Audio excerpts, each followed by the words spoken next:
नमस्कार, न्यूज 24 देख रहे हैं आप। मैं हूं आपके साथ डॉक्टर मीना शर्मा। राजस्थान की राजनीति में भजन लाल सरकार के लिए मुश्किलों का सबब लगातार पहले दिन से सत्ता में जिस दिन आए हैं, जिस दिन भजन लाल शर्मा का नाम अनाउंस हुआ था, पर्ची निकली थी वसुंधरा राजे के हाथ से या केंद्रीय आला कमान ने तय किया था कि भजन लाल शर्मा राजस्थान के मुख्यमंत्री होंगे, तब से आज तक डॉक्टर किरोड़ी लाल मीणा राजस्थान में हर दिन एक नई सियासत लिख रहे हैं। हर दिन एक नई कहानी लिखी जा रही है और कहानी के पात्र उनके आसपास हर बार अलग अलग नजर आते हैं। किरोड़ी लाल मीणा के घर कांग्रेस नेताओं का जमावड़ा, भले ही विरोध प्रदर्शन के नाम पर या एक मीणा समाज में हुई मौत के नाम पर, लेकिन जो सियासत इस प्रदेश में हो रही है उससे बीजेपी को क्या मिल रहा है और बीजेपी अपने एक कैबिनेट मंत्री को लेकर जिस तरह की चुप्पी साधे हुए है उसका क्या अर्थ है? क्या वाकई में भजन लाल सरकार, राजस्थान की सरकार में डॉक्टर किरोड़ी मीणा फैक्टर कोई मायने रखता है या सिर्फ ये चर्चा करने वालों के लिए सिर्फ एक चर्चा का विषय है? जनता इसको लेकर क्या समझे, जनता इसके क्या मायने निकाले, जनता डॉक्टर किरोड़ी लाल मीणा का जो एक्शन है उसका क्या संदेश ले? ये तमाम सवाल हैं जिनका जवाब ढूंढने की कोशिश हमारे खास मेहमानों के साथ हम करेंगे। हमारे साथ भीमराज जाटकर, कांग्रेस पार्टी के प्रवक्ता, नारायण मीणा बीजेपी से, मधु आचार्य जी वरिष्ठ पत्रकार, राकेश वशिष्ठ जी वरिष्ठ पत्रकार, प्रताप राव वरिष्ठ पत्रकार और विनय जोशी जी वरिष्ठ पत्रकार हैं। आप सभी का बहुत बहुत स्वागत है। तो शुरुआत राकेश वशिष्ठ जी आपसे करते हैं, क्योंकि भरतपुर से आते हैं राजस्थान के मुख्यमंत्री भजन लाल शर्मा, और भरतपुर से निकलकर बहुत दूर नहीं है डॉक्टर किरोड़ी मीणा का सवाई माधोपुर भी, दौसा भी। तो हो क्या रहा है ये बीजेपी के लिए? डॉक्टर किरोड़ी लाल मीणा अब किस तरह की गुत्थी बने हुए हैं, सुलझेगी नहीं सुलझेगी? देखिए बीना जी, इस प्रकरण में जो जानकारी मैंने ली उसमें मुझे ऐसा कुछ नहीं लगता कि इसका कहीं राजनीतिक रूप से कोई लाभ हानि का मामला हो। यह एक बालिका की मृत्यु को लेकर के है। 10 साल की बच्ची थी। पुलिस ने इन्वेस्टिगेशन किया। जब ये प्रतिनिधि मंडल उनसे मिला तब कोरीलाल जी ने उनको स्पष्ट कर दिया था कि मैं राहुल प्रकाश जी से मिलकर, आईजी से मिलकर आया हूँ और मैंने जो तथ्य इकट्ठे किए हैं वो पुलिस की थ्योरी से मेल खाते हैं और जो पुलिस कर रही है वो सही काम कर रही है, क्योंकि उसमें लड़की के माँ बाप और मामा ये तीनों को गिरफ्तार किया और 5 तारीख को इसमें चार्जशीट पेश हो गई। अब ये 3-4 महीने से पहले तो खुद कवायद करते रहे कांग्रेस के। जब इनको लगा कि उनकी पार नहीं पड़ रही है तो कोरीलाल मीणा को इन्होंने पकड़ा। अब सवाल इसमें सबसे बड़ा इस तरह का जो कार्यक्रम है वो मेरी नज़र में ये आगामी समय में आने वाले उपचुनावों को लेकर है। वो इस जो एकजुट होकर के और सरकार के खिलाफ इस तरह का प्रोपोगंडा करना चाहते हैं, इस तरह का माहौल बनाना चाहते हैं कि वो मीणा समाज के खिलाफ है और प्रदेश में आपराधिक गतिविधियां बढ़ रही हैं। क्योंकि उसमें एक आरोप और है आरोपियों की तरफ से कि इसमें जो ललित शर्मा नाम का जो व्यक्ति है वो उसका कोई रिश्तेदार है, अशोक पाठक। वो भजन लाल के करीबी है और वो सीधे सीधे इसमें भजन लाल को शामिल करने के मूड में है विपक्षी पार्टी। लेकिन मैं नहीं समझता कोरीलाल मीणा इतनी जल्द की इनके फलेबे में आ जाएंगे। और चूंकि समाज का मामला है, समाज का मामला होने के कारण ये इसको इग्नोर भी नहीं कर सकते, क्योंकि समाज इनकी रीढ़ की हड्डी है, राजनीतिक रूप से भी और सामाजिक रूप से ही। इस समाज के बलबूते पर ही वो इतने बड़े नेता बने हैं। कांग्रेस की तरफ से जो नेता इनको मिले हैं, सारे 2 एमपीज मिले, एमएलए मिले और भी सारे लोग मिले, उनका प्रयास ये है कि कैसे भी हो कोरीलाल मीणा को इस मामले में अगुआ बनाया जाए और भजन लाल के खिलाफ इस तरह का माहौल बनाया जाए कि वो हमारे समाज के खिलाफ है और जिसका फायदा निश्चित रूप से 2-1 सीट हम मीणा बहुल सीट है उसमें उठाने का प्रयास वो करेंगे। लेकिन मैं जो समझ रहा हूँ कि वो सीबीआई की जांच कर रहे हैं उन्होंने चीफ मिनिस्टर से बात भी की, चीफ मिनिस्टर से बात करके उन्होंने टाइम भी लिया है कोईलाल जी ने, और सीबीआई के लिए रिकमेंड कराने की वाली बात है। लेकिन वो कितने गवर्नमेंट उसको कितना कर पाएगी कितना नहीं कर पाएगी ये तो नहीं कह सकता, लेकिन अगर सीबीआई को जांच होती है तो ये मामला फिर और फंसेगा थोड़ा, क्योंकि दो बार तीन बार जितनी बार इन्वेस्टिगेशन होता है उसमें उसका उतना मामला गड़बड़ा जाता है और मामला लेट भी हो जाता है। राकेश वशिष्ठ जी, जो तस्वीरें हम देख रहे हैं डॉक्टर किरोड़ी लाल मीणा के घर की, जहां कांग्रेस के सांसद और विधायक पहुंचे, वहां भी आप देखिए डॉक्टर किरोड़ी लाल मीणा अपनी सेंटर चेयर पे नहीं है, वहां नहीं बैठे हैं, बल्कि दरवाजे के पास एक सिंपल सी कुर्सी पर बैठे हुए हैं। इस मुद्दे पर किरोड़ी लाल मीणा ने जो बयान दिया है वो भी सुनते हैं और उसके बाद समझते हैं कि दरअसल ये कांग्रेस पार्टी मीणा समाज को एकजुट करने के नाम पर डॉक्टर किरोड़ी लाल मीणा के घर पहुंची है और चाहती है कि सरकार से इंटरव्यू इस मुद्दे पर वो करवाएं, क्योंकि कांग्रेस विपक्ष ने इस मुद्दे पर भले ही कितने प्रयास किए, विपक्ष को सफलता नहीं मिली। पहले किरोड़ी लाल मीणा को सुनते हैं, फिर आगे बढ़ते हैं। ये जिसका मैं रहस्योद्घाटन करने वाला हूँ, इसके कारण अगर कुछ लोग नाराज हैं मेरी पार्टी के, जो पिछले राज्य में मैंने मुद्दे उठाए, चार लैंड ऑर्डर है, अब कुछ अफसर ऐसे हैं जिनके खिलाफ मैंने मुद्दे उठाए सीनियर, वो अभी उन्हीं पदों पर बैठे हैं, तो मेरा विरोध है उनका। ये नहीं है भाई ये मिस्टर अरोड़ा है, ये मिस्टर सक्सेना है, इन्होंने कांग्रेस के राज में लूटा, तो अब वो बैठे रहे तो मेरे को उस पर ऑब्जेक्शन है। अगर इसको मुख्यमंत्री जी की खिलाफत माने तो इसका कोई इलाज नहीं। मतलब उनको हटाते ही आप वापस पद पे ना, बैठने के लिए तैयार हैं? सवाल ही नहीं। जब तक वो जेल में नहीं जाए, जब तक कैसे बैठ जाए? आप अदने से आदमी को जेल में भेज दो, डीवाईटी में घोटाला हुआ, अदने से आदमी को जेल में भेज दिया, चोटी बड़े की क्यों नहीं पकड़ी? तो ये थोड़ी मेरी शिकायत हो सकती है मेरे सरकार में, मेरी पार्टी में। तो मैं पहले ही नेतृत्व को कह चुका हूँ कि पिछले राज्य में जो मुद्दे मैंने उठाए हैं उनका समाधान मैं चाहूंगा सरकार से। सुन रहे आप राकेश वशिष्ठ जी, मधु आचार्य जी। जी राकेश जी, मैं ये कह रहा था, इनका जो वर्जन है जिस तरह से कह रहे हैं, अब ये तो निश्चित मानिए मंत्री तो रहने बिल्कुल फ्री है, और अगर उनकी सरकार के प्रति इतनी संतुष्टि होती तो इस्तीफा भी क्यों देते? इस्तीफा देने का उनका एक कारण ये भी है कि वो सरकार से पूरी तरह संतुष्ट नहीं है, और ये जो प्रकरण की जो बात हो रही है, इस प्रकरण से तो मामला है नहीं उनका, लेकिन ये जरूर जाहिर करता है कि वो सरकार के खिलाफ जो उनके मन में असंतोष है उसको उजागर करता है, और वो इस बात को चाहते हैं। और ये बात सही भी है कि आपके 9 महीने हो गए ब्यूरोक्रेसी में, अभी ऐसे बदलाव नहीं आ पाए जिसकी कि आमतौर पर सरकार बदलने के साथ होते हैं, और इसी को लेकर के वो सारी बात हो रही है। और हालांकि उसमें कुछ लोगों के ट्रांसफर हुए हैं। राकेश जी, आपने कहा कि सरकार में तो वो है नहीं, लेकिन अधिकृत रूप से तो वो सरकार में है, उनका इस्तीफा तो अभी स्वीकार हुआ नहीं है। स्वीकार नहीं हुआ इसका मतलब कैबिनेट मंत्री है। कैबिनेट मंत्री के रूप में कैबिनेट मंत्री एक कहते हैं पब्लिक प्लेटफॉर्म पर कि मेरी सरकार से, मुख्यमंत्री से इन मुद्दों पर ना इत्तेफाकी है। मधु आचार्य जी, कितनी परेशानी खड़ी कर रहे हैं डॉक्टर किरोड़ी मीणा सरकार के लिए? मीणा जी, दरअसल देखिए कि राकेश जी ने जैसी बात कही, मैं विनम्रता से उनसे असहमत हूं, क्योंकि ये पूरा का पूरा मामला राकेश जी अब राजनीतिक हो चुका है।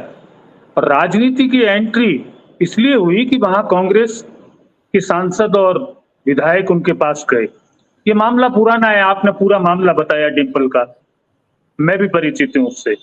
लेकिन आप एक गौर कीजिए, लोकसभा चुनाव के समय से इस पूरे घटनाक्रम को आप देखने की कोशिश करें। लोकसभा चुनाव के समय में किरोड़ी मीणा जी की नाराजगी जो मुखरित रूप में सामने आई, वो इस बात को लेकर आई कि वो टोंक, सवाई माधोपुर और दौसा सीटों के टिकटों को लेकर अपनी अलग राय रखते थे। उस राय को माना नहीं गया। दूसरी बात, आपने पूरे चुनाव कैंपेन के दौरान चाहे सचिन पायलट जी को देखा हो, चाहे मुरारी लाल मीणा और हरीश मीणा को देखा हो, उनका एक भी बयान किरोड़ी लाल मीणा के खिलाफ नहीं था। वो किरोड़ी लाल मीणा के खिलाफ कुछ नहीं बोले। तीसरी बात, उसके बाद झटके से किरोड़ी जी ने इस्तीफा दिया। राज्यसभा सदस्य होते हुए पहले उन्होंने चुनाव लड़ने की इच्छा जताई, फिर पार्टी ने अचानक से, जैसा मीना जी ने बताया, पर्ची से फैसला करके भजन लाल जी को बना दिया। फिर मंत्री पद को लेकर ऐसी चर्चाएं चली कि उन्होंने जो पोर्टफोलियो मिला है उससे वो संतुष्ट नहीं है। ये सब बातें थी, लेकिन टर्निंग पॉइंट वो है जब भाजपा के राष्ट्रीय अध्यक्ष जेपी नड्डा ने किरोड़ी मीणा जी को दिल्ली मिलने के लिए बुलाया। तब उनको इस बात की उम्मीद जगी थी कि शायद कोई सम्मानजनक फैसला होगा। आप याद कीजिए, उस समय नड्डा जी ने यह कहा था कि मैं 10 दिन बाद आपको फिर बुलाऊंगा और उसके बाद हम निराकरण करेंगे। वो 10 दिन तो महीनों में तब्दील हो गए, आज तक उनको बुलाया नहीं गया। तरबतर आप हर स्टेप को देखिए, एक तरफ तो किरोड़ी लाल जी मीणा सरकार पर हमला करने का एक भी अवसर नहीं चूकते। कल भी आपने अगर देखा हो तो किरोड़ी मीणा जी जयपुर में बोले हैं SC/ST के रिक्त पदों को भरा जाए, मतलब सरकार पे एक ब्लेम है। सेकंड, उन्होंने डिमांड की है कि हमारे इस जिले को भरतपुर से संभाग बदला जाए, जो भी संभाग वो बदलवाना चाहते हैं। फिर आपदा के समय में वो ये बोलते हैं कि मैं मंत्री के रूप में नहीं, मैं एक समाज के नेता के रूप में आया हूं। तो कांग्रेस के नेताओं का जाना सुनियोजित है मेरे हिसाब से। उन्होंने बहुत योजनाबद्ध तरीके से किरोड़ी लाल जी मीणा के यहाँ जाने का निर्णय किया है, क्योंकि ये दोनों सीटें प्रतिष्ठा की सीटें हैं कांग्रेस के लिए भी, क्योंकि एक हरीश मीणा ने छोड़ी है, एक मुरारी मीणा ने छोड़ी है, और मीणा वोट बैंक डिसाइडर है। वहां सचिन पायलट की प्रतिष्ठा दांव पर है। तो वो किरोड़ी लाल मीणा विधानसभा चुनाव में जो उपचुनाव है उसमें संतुलित रहे, इस लिहाज से उन्होंने इस केस को फिर से जिंदा करने की कोशिश की है। और मैं एक अंतिम बात बोल देता हूं मीना जी, कि किरोड़ी जी ने भी उन्हीं की बात का समर्थन किया है और कहा है कि जरूरत पड़ी तो मैं भी सीएम से कहूंगा कि वो इस मामले की सीबीआई जांच कराए। जी, जरूरत पड़ी एक बात ये कह दूं मधु जी, उनका जो स्टेटमेंट आया मैंने भी सुना है, उसमें उन्होंने कहा है कि मैं राहुल प्रकाश जी से मिला और मैं उन्होंने जो जांच की उससे पूरी तरह संतुष्ट हूँ, और ये बात सही है कि माँ बाप और मामा इसके लिए कल्प्रेट हैं, इसको करना चाहिए। लेकिन चूंकि समाज की बात है तो ये स्टेटमेंट को देने का उन्होंने मना नहीं किया, कि उन्होंने चीफ मिनिस्टर से हाथ की हाथ बात की ऑफिस से कि हमको टाइम दीजिए मिलने का, क्योंकि उसमें उनका कोई बुरा भी नहीं है। लेकिन वो सरकार के वो इस बात को उन्होंने कभी नहीं कहा कि पुलिस ने गलत इन्वेस्टिगेशन किया और वो पुलिस के खिलाफ चीफ मिनिस्टर को शिकायत करना चाहते हैं। जी बिल्कुल ठीक है, लेकिन मधु आचार्य जी ने जितने सवाल उठाए हैं, कांग्रेस के तमाम नेतागण बिना डॉक्टर किरोड़ी लाल मीणा से बात किए, तय किए समय के जा नहीं सकते। तो निश्चित रूप से डॉक्टर किरोड़ी लाल मीणा, नारायण मीणा जी हमारे साथ जुड़ गए, बीजेपी के प्रवक्ता। नारायण जी ज्यादा बेहतर ढंग से बता सकते हैं कि किरोड़ी लाल मीणा की इस मुलाकात से क्या निकल कर आया है। नारायण जी। डॉक्टर मीना शर्मा जी, मैं आपको बताना चाहूंगा कि आज जनजाति समाज के कुछ लोग किरोड़ी लाल जी से मिले हैं और उन्होंने कहा कि समाज के लोग पुलिस की जांच से संतुष्ट नहीं है, ऐसा उन्होंने बताया है। तो वो ये चाहते हैं कि एक बार इसकी सीबीआई जांच करा ले, और माननीय मुख्यमंत्री जी ने ACS होम को इस संदर्भ में पत्र लिखा है कि इस पे उसका एक बार आप अवलोकन कराएं और उसकी एक बार देखें कि क्या स्थिति है।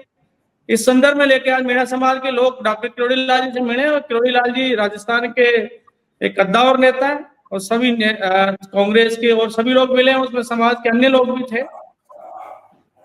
जी, तो आप नारायण मीणा जी, हरीश मीणा और तमाम वो रामकेश मीणा और तमाम वो लोग जो किरोड़ी लाल मीणा के खिलाफत करते हुए दौसा में अपनी राजनीति करते हैं, अब आपको लगता है नारायण मीणा जी कि इन सब ने डॉक्टर किरोड़ी लाल मीणा को ही मीणा समाज का सबसे बड़ा नेता माना? मीना शर्मा जी, मैं बताना चाहूंगा, देखिए डॉक्टर किरोड़ी लाल जी आपका जो संघर्ष रहा है, अन्याय के विरुद्ध संघर्ष करने का, वो सभी समाजों के लिए रहा है। और जहां तक आज मीणा समाज के नेताओं की मिलने की बात है, तो डॉक्टर साहब बड़े नेता है, राजस्थान के बड़े नेता है, और कहीं भी कोई कमी नहीं रह जाए कि समाज के मन में, डॉक्टर किरोड़ी लाल जी के मन में कोई शंका नहीं जाए कि किरोड़ी लाल जी ने डिंपल मीणा के मामले में हस्तक्षेप नहीं किया। और डॉक्टर साहब किरोड़ी लाल ने कहा कि पुलिस की जो जांच थी वो सही दिशा में थी, किंतु समाज के लोग ये चाहते हैं कि इसकी जांच सीबीआई से होनी चाहिए। तो माननीय मुख्यमंत्री जी ने एसीएस होम को इस संदर्भ में लिखा है। जी नारायण मीणा जी, कैबिनेट मंत्री डॉक्टर किरोड़ी लाल मीणा से नहीं मिले मीणा समाज के लोग, मीणा समाज के एक वरिष्ठ नेता से मिले। शायद इसीलिए डॉक्टर किरोड़ी मीणा अपने घर में भी अपनी कुर्सी पर जो कैबिनेट मंत्री के रूप में उन्हें जहां बैठना चाहिए उसकी बजाय दरवाजे के बगल में एक सिंपल चेयर पे बैठे। मीना जी देखिए, डॉक्टर साहब ने प्रधानमंत्री से कुछ वादा किया था कि कोई लोकसभा की सीटों की जिम्मेदारी उनको दी थी, और वो इस बात से व्यतीत है कि उन्होंने प्रधानमंत्री जी को ये वादा दिलाया था कि मैं इन सीटों पे विजय दिलाऊंगा, और वो उससे बहुत दुखी है। वो भारतीय जनता पार्टी के बहुत समर्पित कार्यकर्ता है। जीवन में उन्होंने जिस प्रकार से भाजपा के साथ काम किया है, तो उनको कहीं कहीं वो कुंठित हुए। उनकी नाराजगी सरकार से नहीं है, वो अपने आप से, उन्होंने कई बार सार्वजनिक मंचों में कहा कि मेरी नाराजगी न तो मुख्यमंत्री जी से, न सरकार से, न संगठन से है। लेकिन अभी अभी आपने सुना होगा, नहीं सुना होगा तो हम दोबारा सुनाए आपको, उन्होंने ये भी कहा है कि कुछ अफसर जिनके खिलाफ उन्होंने आंदोलन किए थे पिछली सरकार में, वो अफसर आज भी उन पदों पर बैठे हुए हैं और ये नाराजगी उनकी सरकार से है। नहीं, सरकार से नाराजगी नहीं है। डॉक्टर किरोड़ी लाल जी ने जिस प्रकार कांग्रेस के कुशासन में जिस प्रकार से जो लोग पीड़ित थे उनकी आवाज वो बने, और आवाज बनने के बाद में जो कांग्रेस के राज में जो कुशासन था, उस कुशासन में उन्होंने जो बातें उठाई, सरकार उन सब पे काम करी। निश्चित रूप से देखा होगा पेपर लीक के प्रकरण देख किरोड़ी लाल जी ने मामले उठाए, और जिस प्रकार बजरलाल जी की हमारी सरकार है, यशस्वी मुख्यमंत्री बजरलाल जी की सरकार, उन्होंने निर्णय लिया, और आज पेपर माफिया सलाखों के पीछे है और रोज नई नई पढ़ते हैं, उसमें हमारी पुलिस एसओजी खोल रही है। तो किरोड़ी लाल जी की हर बात सरकार मान रही है, जो भी सरकार के सामने वो रख रहे हैं, बिल्कुल निश्चित रूप से उनका सम्मान करती है सरकार और संगठन। वो बड़े नेता है। जी नारायण मीणा जी, कैसा लगता है आपको, विपक्ष की पूरी जिम्मेदारी डॉक्टर किरोड़ी मीणा ने उठाई हुई है? नहीं, किरोड़ी लाल जी अभी हमारे संगठन के सब कामों के साथ हैं, सरकार के साथ वो हैं। अभी उनका ठीक है, वो अभी कुंठित है इस बात से लेकर के कि वो 2 साल अगर सवाई माधोपुर में वो लोकसभा चुनाव में जो अपेक्षित परिणाम नहीं मिल पाए, उनके कारण से वो अपने आप से नाराजगी। उन्होंने कहा कि मेरी नाराजगी मेरे स्वयं से है, मेरी किसी और से नाराजगी नहीं है। और जब ऐसा नहीं है कि वो सरकार, जब हम विपक्ष में थे, जब पिछली सरकार में या कांग्रेस की सरकार में, तो संगठन के साथ मिलकर के उन्होंने काम किया है।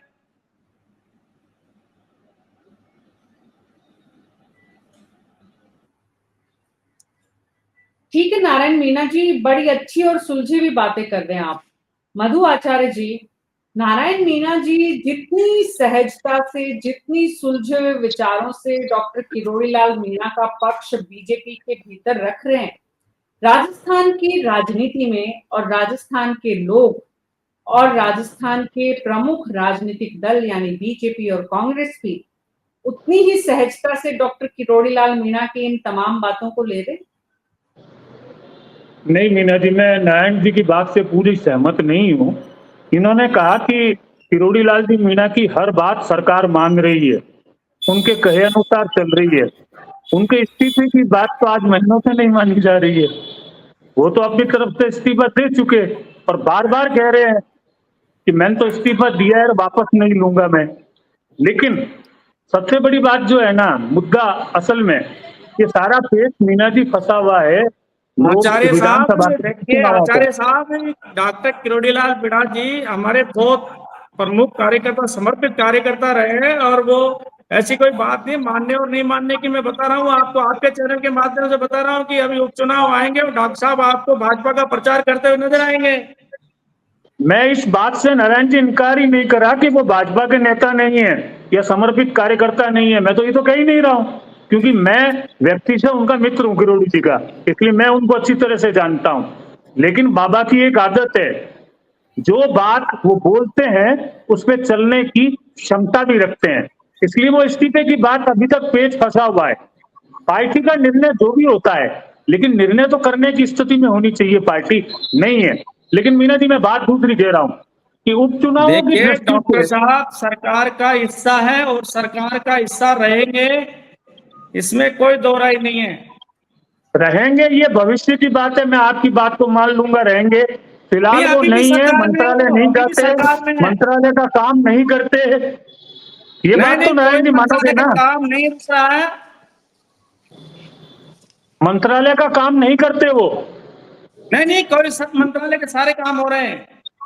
उन्होंने खुद ने बयान दिया है कि मैं एक समाज के नेता के नाते आया हूँ यहाँ, जहाँ बाढ़ आई है, मैं मंत्री के रूप में नहीं आया हूँ, सार्वजनिक बोला है उन्होंने। नहीं नहीं, वो एज ए मंत्री गए, वहां पे लोगों की तकलीफ सुनी है, प्रशासन के अधिकारियों से उन्होंने बात की है, वहां का जो लोकल एडमिनिस्ट्रेशन देखिए, था उनको आपका पक्ष निर्देश दिए बीजेपी हैं। का रखने का आपका धर्म है, सही है। मैं मीना जी दूसरी बात कह रहा था, मीना मैं जी, ये कब कह रहा था, दफ्तर गए, जरा सचिवालय की निकलवाइएगा डिटेल फाइल, कब दफ्तर गए हैं किरोड़ी लाल मीणा, कौन से अफसरों के साथ बैठे हैं, क्या काम हुए हैं 10 महीने में उनके मंत्रालय में, जरा चेक करवाइए। मधु आचार्य जी बोले। जी मैं मीना जी निवेदन ये कर रहा था कि ये पूरा का पूरा जो घटनाक्रम बन रहा है, ये 7 उपचुनावों को लेकर बन रहा है।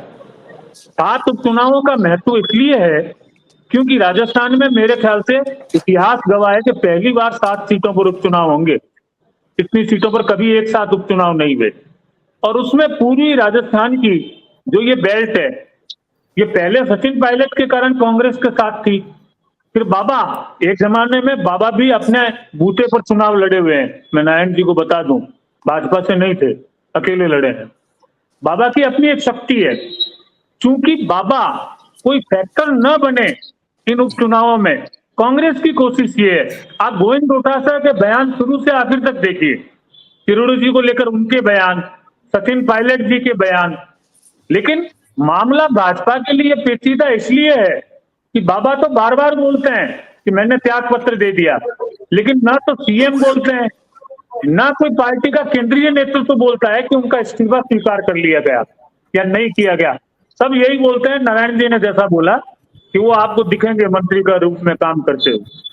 ठीक है, किसी को भी उनके मंत्री पद से ऐतराज तो है ही नहीं, लेकिन उनके तेवर, नारायण जी मान के चलिए, ये साबित करते हैं कि वो भाजपा से नाराज नहीं, मान ली मैंने आपकी बात, मुख्यमंत्री से नाराज नहीं, मान ली मैंने आपकी बात, लेकिन वो सरकार के निर्णयों से नाराज हैं। ये बार बार सार्वजनिक बयानों से वो स्पष्ट कर रहे हैं, और कांग्रेस उसी उनके रूप का फायदा उठाना चाहती है। जी, भीमराज जी जुड़ गए हैं।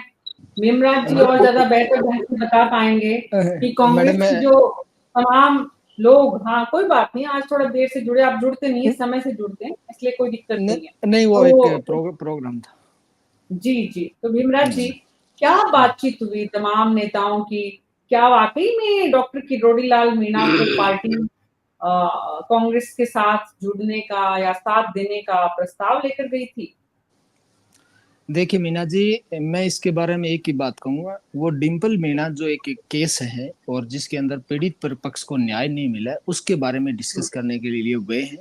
और कल डिंपल मीणा का परिवार से और कांग्रेस वहां शहीद स्मारक पे बैठे थे और वहीं कांग्रेस का प्रदर्शन था, और उस प्रदर्शन के दौरान जो इंदिरा मीणा, हरीश मीणा और घनश्याम मेवर और मीणा समाज के ये भजनलाल जाटव, वो अलग समाज से, ये लोग वहां तमाम उनसे स्पेशली मिले और मिलके और बैठ के इन लोगों ने बात की।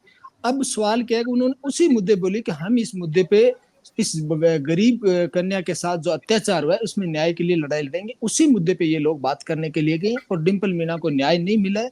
एक बच्ची है जिसके साथ घोर अत्याचार अन्याय हुआ और न्याय की गुहार लगाई, इतने दिनों से वहां बैठी है, इस बात की लड़ाई है और उस बात के लिए गए। और हम तो यही कहते हैं कि सरकार को इसकी तो विशेष ध्यान देना चाहिए, न्याय नहीं मिलता तो मैडम बड़ा दर्द होता है। आपको डॉक्टर किरोड़ी लाल मीणा के पास ही जाना क्यों जरूरी लगा? डीजी के पास या सीएस के पास या सीएम के पास या लॉ मिनिस्टर के पास या फिर मतलब आप उप मुख्यमंत्री के पास, मुख्यमंत्री के पास? नहीं, फिर आप एक नाम भूल गए मैडम जी। आप आपको आपने मुख्यमंत्री जी नाम ले लिया, उप मुख्यमंत्री जी भी ले लिया, आपको एक मिनी मुख्यमंत्री का भी नाम लेना चाहिए था, जिसको सुधांशु पंत कहते हैं। ये नई परंपरा इस बार चली है। सीएस बोला है मैंने। नहीं सीएस तो बोल दिया, मिनी मुख्यमंत्री बोलना चाहिए था। भाई साहब राकेश जी, भाई साहब हंस रहे। तो मैं ये कहना चाह रहा हूँ कि भीमराज जी देखिए, ये राजस्थान सेकंड की नारायण आप जी, राजस्थान की प्रशासनिक जो हमारी मशीनरी, आप उसकी आलोचना कर रहे हैं। और मुख्यमंत्री चीफ सेक्रेटरी का काम अपना काम होता है। क्या आप क्या चीफ सेक्रेटरी नहीं थे? क्या चीफ सेक्रेटरी आपकी नीतियों में सलाह नहीं देते थे आपको? नारायण जी एक नहीं मिनट, नहीं, आपका ऐसा नहीं होता है। समय आए तो आप आपका समय आप आए तो किरोड़ी आप बोल लाल जी की लीजिएगा, मदद एक बार लेना मेरा चाहते समय हैं, मैं क्योंकि बोलूं। ये भूल गए कि भीलवाड़ा में किस मैडम प्रकार एक 14 वर्ष की बच्ची को जलाकर भट्टी में जलाया गया बलात्कार के बाद में आपकी सरकार में किस प्रकार के अत्याचार रहे। आप आपकी सरकार के कारनामों को भूल चुके इतने जल्दी।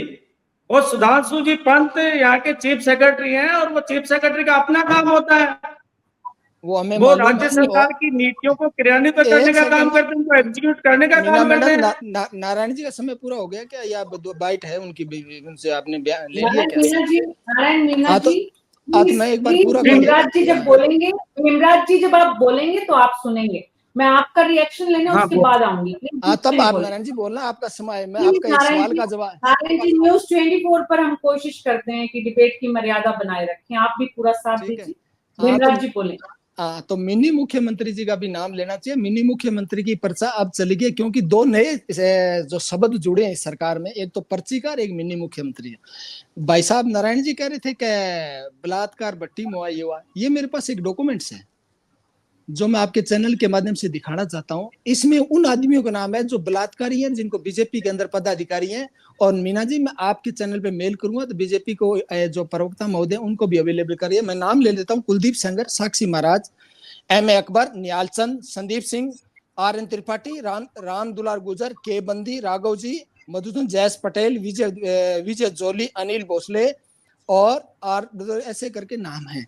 तो मैं पूछना चाहता हूँ, अतरस कांड हुआ था रात को आपने बच्ची को मिट्टी का तेल जला के छोड़ दिया। आपने पता, अंकित तिवारी पूरी दुनिया के अंदर फेमस कांड है, आपको पता नहीं है उस बात, उस पर बोलिए ना दो शब्द। और ब्रिजभूषण को गोद में बैठा के कौन घुमा, ये सबको पता है।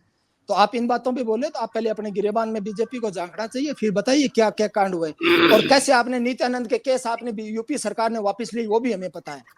सवाल ये मीना जी, उनके पास जाने का मकसद ये था कि किरोड़ी मीना जी एक समाज के बड़े नेता हैं और वो हर बात को, युवा की बात हो, किसी बात लेके हमेशा कांग्रेस के जब सरकार थी वहां से धरना देते थे, तो बोले मैं इसकी आवाज उठा रहा हूँ, इसकी उठा रहा हूँ।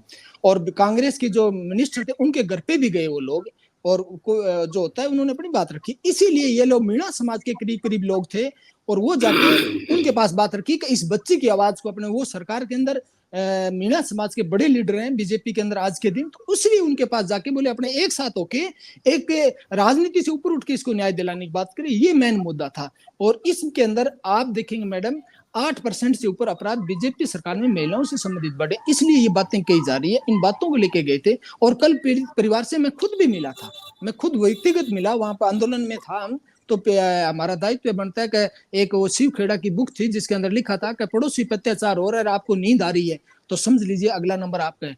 तो इंसानियत ये कहती है कि आप एक पड़ोस में तो अपना जाने, अपना एक फर्ज बनता है पार्टी से लाइन से ऊपर उठ के। तो ये बातें थी। मेरा सवाल का जवाब आपने नहीं दिया कि आपको लगता है कि पूरे प्रदेश में डॉक्टर किरोड़ी मीणा ही ऐसे शख्स हैं जो सरकार में या आपको समाज में, समाज और सरकार दोनों में आपको न्याय दिलवा सकते हैं? हमारा देखो मीना जी, बात ये थी कि वो मीना समाज की बेटी का मामला था। मीना समाज के जो नेता थे वो लोग गए हैं कि अपने समाज में एक बेटी के साथ हुआ, इसी नाते गए हैं। वो राजनीतिक से ऊपर उठ के मेरे हिसाब से राजनीति ऊपर के बाटे हैं। और ये मीणा जी को इसलिए सचेत किया गया है कि डॉक्टर साहब आप जब धरने प्रदर्शन किया करते, हर मुद्दे को लेकर आप धरना देते थे, चाहे कोई सा मुद्दा हो, आप राज्यसभा में थे, पर आप आज आइए ना, आप कीजिए ना कुछ। आपकी सरकार, आप मिनिस्ट्री तो ठीक है आपकी अदर जूल के अंदर लटकी है, ना इधर की है ना इधर की है, पता नहीं कहाँ के हैं, तो उसका तो कोई अता पता नहीं है। तो आप ये समाज का काम है, इसमें साथ दीजिए और एक बच्ची को न्याय दिलाने के लिए आवाज उठाइए इन बातों को लेके। भीमराज जी, कोई कांग्रेस पार्टी की तरफ से प्रस्ताव भी है क्या डॉक्टर किरोड़ी मीणा के लिए? देखो प्रस्ताव की जहां तक बात है, किरोड़ी जी मीणा पहले चुनाव लड़े थे, एक बार खुद की पार्टी बनाई थी, पार्टी का नाम तो मधु आचार्य जी, राकेश जी शायद सीनियर है, ये लोग ज्यादा बता पाएंगे, मेरा नाम याद नहीं है, और गोलमा देवी जी मंत्री बनी थी और सब कुछ था, और फिर वो बीजेपी के अंदर आ गए, और कांग्रेस इस विषय पर यदि कोई फैसला लेगी तो माई थिंक एआईसीसी और हमारी सीडब्ल्यूसी बैठ के लेगी, तब वो अपने हो पाएगा। अभी इस बारे के अंदर कुछ भी कहना जल्दीबाजी होगी जी। तो अभी ऐसी कोई बात नहीं चल रही है, नहीं, ऐसा चलने कुछ का नहीं है मैडम, सुनिए मैडम, चलने का नहीं है, चल भी रही होगी, क्योंकि ये ऐसी इंपॉर्टेंट बातें होती है और इंटरनल बातें मैडम चंद लोगों को जो सीनियर मैनेजमेंट है उनके बीच होती है, आप भी समझते हैं इस बात को, तो ये तभी आ पाएगी। मैंने आपको कहा कि ये एआईसीसी लेके और सीनियर मैनेजमेंट के लेवल पे होता है, ये चल भी रही होगी। राकेश वशिष्ठ जी, जी दोबारा रिपीट करिए। भीमराज जी का कहना है कि ऐसी बातें चल भी रही होगी, कांग्रेस हाँ, प्रयास कर भी रही होगी। नहीं, देखो, मैं पहले भी इस बात को कह चुका हूँ राकेश जी, इस तरह की। हाँ बोले, मैं ये हाँ, कहा बोले, है बोले। यदि चल रही होगी तो एआईसीसी लेवल पे होगी, ऑल इंडिया कांग्रेस कमेटी, और सीडब्ल्यूसी के लेवल पर यदि है, तो ये अभी नहीं है मैडम फिलहाल, पर है तो उनके ये बातें तभी बाहर आती है जब फाइनल होती है। जी। हाँ, तो मैं पहले भी इस बात को कह चुका हूँ मीना जी, पहली परिचर्चाओं में, कि अगर इस तरह की बात को उजागर नहीं होती, ये गुपचुप सारी बातें होती हैं और एकदम धमाका ही होता है इस तरह की बात। अगर है तो जहां तक उनकी किरोड़ी लाल जी की बात है, क्योंकि मेरा जो मानना है कि 4 महीने में कांग्रेस के नेताओं ने खूब प्रयास करके देख लिए, वो असफल रहे इस प्रकरण को लेकर के। अब उनको एक आशा की किरण किरोड़ी मीना जी से मिली है। किरोड़ी मीना जी का इसमें एक होना एक और कारण भी है कि किरोड़ी लाल जो मीणा रहने वाले हैं, हिंडौन महुआ जो मार्ग है उसके बीच जो गांव है वहां के रहने वाले हैं, कि वो उनका सबसे अफेक्टेड एरिया है, सबसे प्रभावित एरिया है, जिसके कारण वो गए। अब भीमराज जी को एक बात के लिए तो मैं कहूंगा कि उन्होंने चलो चीफ सेक्रेटरी का पदान्नति कर दी, पहले तो उन्हीं को चीफ मिनिस्टर मानते थे, अब वो मुख्यमंत्री कहने लगे हैं, ये तो उन्होंने स्वीकार किया। मिनी मुख्यमंत्री, चलो कोई बात नहीं। हाँ, मैं मुख्य बात। अब देखिए, मैं मधु आचार्य जी की बात से भी थोड़ा कहना चाहता हूँ कि इतने महीने गुजर गए, किरोड़ी लाल जी पर कोई फैसला ना हुआ, उसका कारण क्या है? और ये मैं पहले भी आपको कह चुका हूं कई बार कि ये सारा मामला पार्टी हाईकमान के पास है, और पार्टी हाईकमान ने इस समय जो उनकी जोड़ी है पार्टी हाईकमान की, वो किसी दबाव के सामने कम ही झुकती है। जहां उनको लगता है कि ये मुझे ज्यादा नुकसान होने वाला है या कहीं ज्यादा नुकसान हो सकता है, इसको लेकर के निर्णय होती है। तो मैं जो समझता हूँ उनका जमा गोड़ बाकी सारा गणित लगा लिया कि किरोड़ी लाल जी के नाले आने और आने से क्या फर्क पड़ सकता है, लेकिन बूंद बूंद से घड़ा भरता है। कांग्रेस की ये रणनीति है कि जो भी उसमें मिले, हम इस बात का फायदा हम उठा सकते हैं कि किरोड़ी लाल जी इस समय सरकार से नाराजगी चल रहे हैं। बिल्कुल बिल्कुल बिल्कुल बिल्कुल। ये राजनीतिक रूप से वो है। राकेश जी, अगर ये बात आपको समझ में आ रही है, ये बात कांग्रेस को समझ में आ रही है, तो मधु जी का ये बात बीजेपी को समझ में नहीं आ रही? सबको समझ में आ रही है कि किरोड़ी लाल जी मीणा नाराज है, इस बात को नारायण जी न स्वीकारें, लेकिन वो कामकाज से, सरकार के तौर तरीकों से भी नहीं, पार्टी के निर्णयों से नाराज है। और जैसा राकेश जी ने कहा कि जो आलाकमान झुकता नहीं है, अब तो स्थितियां कुछ बदली है। जब से इनको पूर्ण बहुमत नहीं मिला है लोकसभा में, तब से स्थितियां बदली है। तो उस बदली परिस्थितियों के कारण लिंगर ऑन किया है उन्होंने किरोड़ी लाल जी को, क्योंकि उनको भी दिख रहा है उपचुनाव, जो ये 2 सीटों का उपचुनाव है, इस पे नजर कांग्रेस की तरफ भाजपा की भी है। भाजपा भी तो चाहेगी ना, क्योंकि पहले लोकसभा हारी, इस सरकार के बनने के बाद भजन लाल जी के 2 उपचुनाव हुए, दोनों हारे उसने। उसके बाद में लोकसभा का चुनाव हुआ, 11 सीटें हारी। अब 7 सीटें जिन पे चुनाव होना है, उसमें बीजेपी की सीट तो एक ही है, सलूम्बर। वो कैसे अपने आप को गेन करे? अगर किरोड़ी लाल जी मीणा का अभी तात्कालिक तुरंत इस्तीफा स्वीकार किया जाता है, तो मीणा वोट बैंक जिस पर कांग्रेस की नजर है, दौसा और देवली उनियारा पे, वो पूरा का पूरा वोट बैंक प्रभावित होगा। तो गणित तो भाजपा भी वही लगा रही है और इसीलिए उनका इस्तीफा स्वीकार नहीं कर रही है। आप मदन राठौड़ जी का वक्तव्य देखें, तुरंत वो काम संभालेंगे, बाद में संभालेंगे। अभी नारायण जी ने भी उसी सुर मिलाया कि आपको काम करते दिखेंगे। मतलब कब? उपचुनाव के बाद। मतलब ये पूरा प्रकरण, चाहे वो किरोड़ी लाल जी मीणा का हो और चाहे ये डिंपल मीणा का केस का मामला हो, और उसे सीबीआई में देकर, जैसा आपने आरंभ में कहा कि इसको थोड़ा लंबा करेंगे, लंबा करने का अर्थ यही है कि उसका चुनाव में फायदा लिया जाए। कुल मिलाकर किरोड़ी लाल मीणा के यहाँ कांग्रेस के नेताओं का जाना, भले ही कांग्रेस के प्रवक्ता न माने, पूर्ण रूपेण सुनियोजित राजनीतिक कदम था। और किरोड़ी लाल मीणा जी का बयान जो आपने दिखाया वो भी पूरा का पूरा राजनीतिक था। जी, और इस राजनीति का नफा नुकसान बीजेपी देख रही है, नारायण मीणा जी, लेकिन बीजेपी के पास कोई विकल्प नहीं है, रास्ता नहीं है, समझ में नहीं आ रहा है, या कोई फैसला कर नहीं पा रहा है। नहीं मीणा जी, देखिए हमारे को कोई फैसला करना नहीं है। डॉक्टर किरोड़ी लाल मीणा जी आपको प्रचार करते हुए नजर आएंगे भाजपा का, और वो जो कांग्रेस की जो सीटें हैं, 6 सीट है, वहां भी हम विजय पताका फहराएंगे। आप मान के चलिए, आपके चैनल के माध्यम से बता दूं, वो डॉक्टर किरोड़ी लाल मीणा जी 200 में भी आपको प्रचार करते नजर आएंगे, उनियारा में भी नजर आएंगे, सलूम्बर में भी जाएंगे, 84 में भी जाएंगे। वो जितने 7 सीट पर उपचुनाव वहां निश्चित रूप से जाएंगे। मैं बता रहा हूँ, डॉक्टर किरोड़ी लाल मीणा जी की नाराजगी खुद अपने से, सरकार से कोई नाराजगी नहीं है। वो सार्वजनिक मंच पर कई बार कह चुके हैं। जी, तो कोई नुकसान नहीं है आपके मुताबिक, बीजेपी को कोई नुकसान नहीं हो रहा है। डॉक्टर किरोड़ी लाल मीणा जिस तरह के बयान दे रहे हैं, जिन अफसरों को हटाने की बात कर रहे हैं, जिन आंदोलनों को याद दिला रहे हैं, सरकार की कार्यशैली पर सवाल उठा रहे हैं, उन सब से नारायण मीणा जी को बीजेपी के लिए कोई नुकसान नहीं दिख रहा है।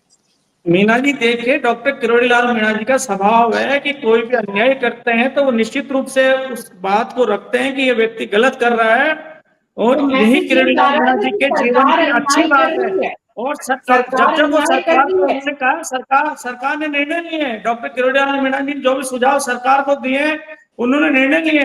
उन्होंने तो कांग्रेस के बड़े नेताओं के लिए कहा है कि सरकार उन पर कार्रवाई करने जा रही है, और अब आप देखना कि बड़े नेताओं पर कार्रवाई होने जा रही है अभी।